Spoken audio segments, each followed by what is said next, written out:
सतगुरु पुरुष कबीर हैं ये चारों युग परवान, और झूठे गुरुआ मर गए वे हो गए भूत मसान। सतगुरु पुरुष कबीर हैं चारों युग परवान। परमात्मा कबीर जी कहते हैं चारों युग में हम पुकारे कूक कहा हम हेल, चारों युग में संत पुकारे कूक कहा हम हेल रे, हीरे माणक मोती बरसे ये जग चुगता ढेल रे। परमात्मा कबीर जी चारों युगों में आए। सतयुग में सत्सुकृत नाम, त्रेता में मुनिंदर नाम से, द्वापर में करुणामय नाम से, और कलयुग में कबीर नाम से। सतगुरु पुरुष कबीर है। सतगुरु यानी तत्वदर्शी संत, पुरुष कबीर यानी भगवान कबीर, पुरुष माने परमेश्वर कबीर जी हैं। चारों युग परवान, चारों युगों में इनका प्रमाण है। और झूठे गुरुआ मर गए वह हो गए भूत मसान। अब एक झलक दिखाता हूं झूठे गुरुआ की विरान मट्टी, देखिएगा ध्यान से। अब नो पेटा भरेगा पुण्यात्माओं, हम किस डरे डोहा थे। पहले तो देखिएगा राधा स्वामी पंथ के प्रवर्तक यानी प्रमुख श्री शिवदयाल जी महाराज जी की के बिरान माटी हुई यो भूत बना। और फिर दिखाते हैं आपको ये हंसराज जी महाराज की बिरान माटी, जिसने आधे संसार के ऊपर उसके छोटे बच्चे ने, बाल योगेश्वर ने पता नहीं कितने बोली आत्माओं को गुमराह कर रखा है। अब देखो ये है जीवन चरित्र स्वामी जी महाराज। राधा स्वामी ट्रस्ट, राधा स्वामी बाग आगरा से प्रकाशित है। राधा स्वामी दयाल की दया, राधा स्वामी साहेब जीवन चरित्र स्वामी जी महाराज। लेखक लाला प्रताप सिंह सेठ उर्फ चाचा जी साहब। प्रकाशक राधा स्वामी ट्रस्ट, स्वामी बाग आगरा, सर्वाधिकार प्रकाशक द्वारा सुरक्षित। राधा स्वामी ट्रस्ट, स्वामी बाग आगरा। मुद्रक है अर्पण प्रिंटरी, राधा स्वामी चैम्बर्स, भालेज रोड आनंद। ये हैं वो परमदनी, ये हैं राधा स्वामी के पंथ प्रवर्तक प्रमुख परम पुरुष पूर्ण धनी हजूर स्वामी जी महाराज।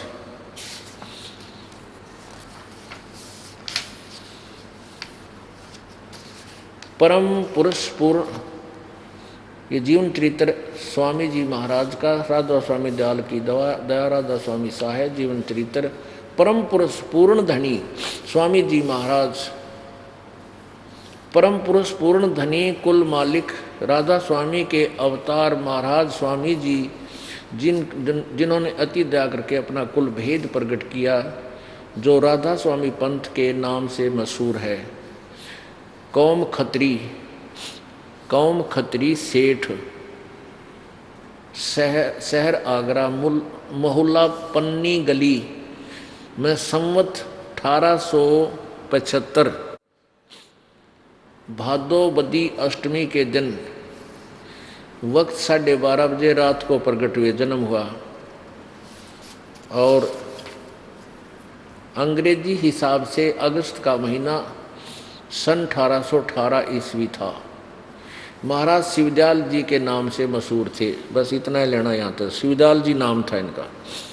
अब देखो ये भूत बने। ये है प्रश्न नंबर 78 जीवन चरित्र स्वामी जी महाराज। इसके 71 नंबर 71वें वचन में गीता की तरह लिख रखे इन्होंने, अटल श्लोक से बना के कि इस कदे मिसप्रिंट ना हो जाए कि। 71 नंबर वचन में क्या लिखा है, अब बुक्की जी का, जो कि सिब्बो जी की छोटी बहन थी, थोड़ा सा हाल लिखा जाता है। यही सिब्बो जी से कुछ अरसे बाद स्वामी जी महाराज के चरणों में आई थी। जब उन्होंने कुछ दिन सत्संग किया और वचन स्वामी जी महाराज के सुने और वे वचन हृदय में समा गए, तब इनके प्रेम की हालत अजीब थी।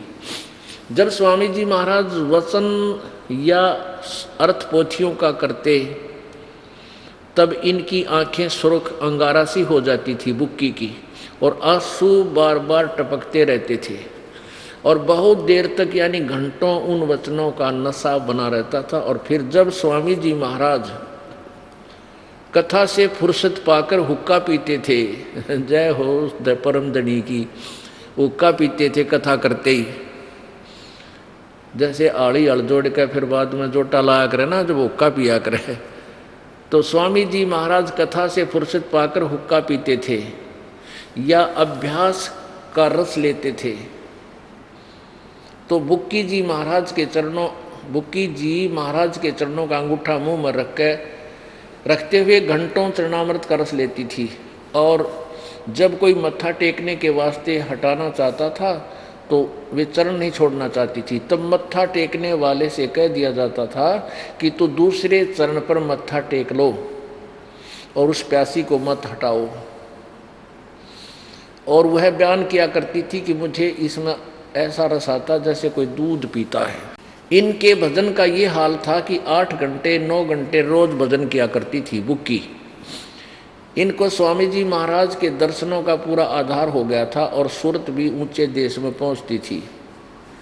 जब स्वामी जी महाराज अंतर्ध्यान हुए, जब स्वामी जी शिवदयाल जी की मृत्यु होगी, तब बुक्की जी की यह कैफियत हुई, ऐसी हालत होगी कि दिन रात बेहोश पड़ी रहती थी और 2-2 दिन हाजात जरूरी यानी फ्रेश होने भी नहीं, कोई भी रफा करने नहीं जाती थी और सूरत स्वामी जी महाराज के चरणों में लगी रहती थी।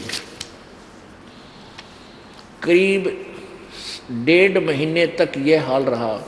सबको खौफ हुआ कि शायद इनकी देह छूट जावे। तब स्वामी जी महाराज ने इनको दर्शन दिए और फरमाया कि जिस तरह तुम सेवा पेशतर किया करती थी उसी तरह से करो। फिर उसी रोज से बुक्की जी भोग भी तैयार करती थी। वो लेखक जो शिवदयाल जी का छोटा भाई था वो कहता है, मेरे पन्नी गली के मकान पर पहले दस्तूर के माफिक पलंग बिछाती और हुक्का भरती थी। जब वह पलंग अभी तक बिछा रहता है। गर्ज की जिस तरह से पेशतर सेवा किया करती थी उसी तरह से कुल काम करने लगी और स्वामी जी महाराज उनको ध्यान के समय में प्रगट दर्शन देते थे और कुल सेवा उसी तरह कबूल फरमाते थे जैसे कि अंतर्ध्यान होने से पेशतर यानी पहले करते थे। बुक्की जी को महाराज उनके आखिरी दम तक प्रगट रहे, यहाँ तक कि जिस किसी को जब कोई बात